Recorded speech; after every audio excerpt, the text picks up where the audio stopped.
the new holiday special.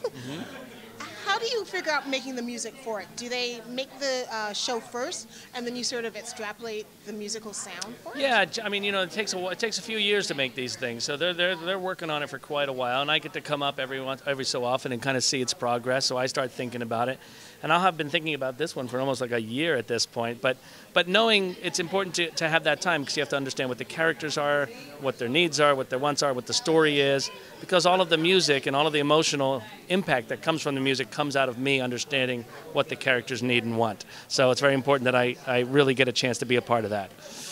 So when you come up with a story idea, are you influenced by the toys, or is the story what you choose for the toys? It's a bit of both worlds. The development process in story is very organic. Steve and I worked really closely together to try and find a series of adventures and plot details that support the character's journey. We really pay a lot of attention to our main character, Trixie, what her issue is, what her need is, what she wants to out of her life, and in the course of the story, challenge that. And her discovery, her journey is character-driven, and one of the constant sort of anchors when a story goes astray is to come back to that central question of what does this character want to do, and we would track her emotional arc throughout the entire story, and that was sort of a baseline for us to make decisions about if Trixie needs to be indulged and feel proud and then get challenged in that, what location or situation or obstacle could she encounter? So that's the high-minded approach, but sometimes we want to throw in things that are cool and have an arena of woe, and we want to fight monsters. So there's a bit of both. That is really cool. I love Toy Story movies, and I loved the holiday special you guys had last year, the Halloween one. How did you decide on Christmas? Well, John wanted to do a Christmas themed thing, and that was when he told Steve he wanted to expand from 6 minutes to 21 minutes.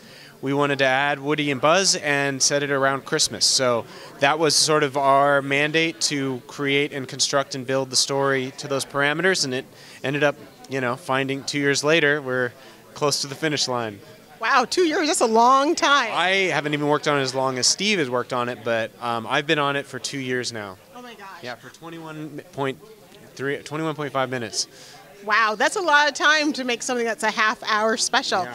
So how did you come up with the holiday musical sound? Are you influenced by any particular band or feeling or childhood memory?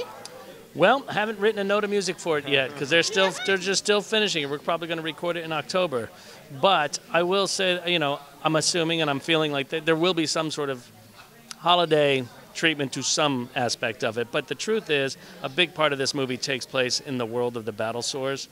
So it's really all about creating a feeling of that, this idea of this primitive society that you're entering into. So we want it to feel like we felt when you watched Planet of the Apes for the first time, or when I used to love a show called Land of the Lost, which was on TV. Love that show. So those kinds of things are. Yeah, that's what we're going for. That sort of, direct line to our childhood geekness. Oh my gosh, that's so fun. That's such a great memory. So I guess I'm going to make a guess, an uneducated guess. Will there be drums? There will be a lot of drums, yes. A lot of drums, a lot of percussion, a lot of weird sounds. A lot of sounds that we're going to actually pull from the instruments that were used on the original Planet of the Apes movie in 1968. I'm lucky to work with the percussionist who was on that movie, and he still works with me on my films whenever I do something. So yeah, we're going to have a lot of strange fun. One last question. What's your favorite holiday memory? Christmas memory.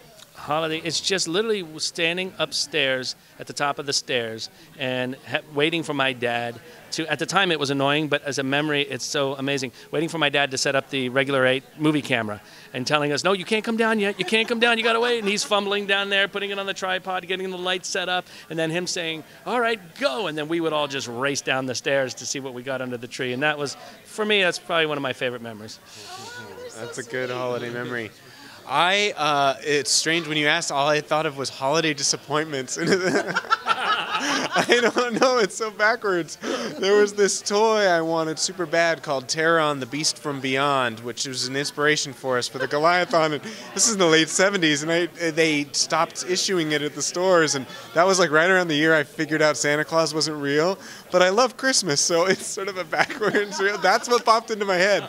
So I got to be honest, I still have a fond memory of getting the Stretch Monster at Christmas, right around the same time, 78 or 79. He was the nemesis of Stretch Armstrong. So he was a lizard guy, right? And you could stretch him, and if eventually the skin of Stretch Monster would crack, and this red corn syrup would come out, and we figured out as kids that you could eat it, and it was sweet. And then the poor Stretch Monster ended up in the field, like licked upon by the neighborhood children and abandoned. It was, Oh my God. yeah, holiday memories. That is so funny. Oh my gosh. Derek Thompson. That is so funny. Snow falls on the land, made upside down. Your holiday memories sound so much like mine, and yours, I got spanked one Christmas, so, you know, what can I say? Holidays are not what I always imagined them to be. Thank you so much for talking with me. welcome. I look Thank you. forward to the new holiday special and hearing your music. Well, thank you Thank so you much. so much. It was Thank you. nice to meet you. Nice to meet you.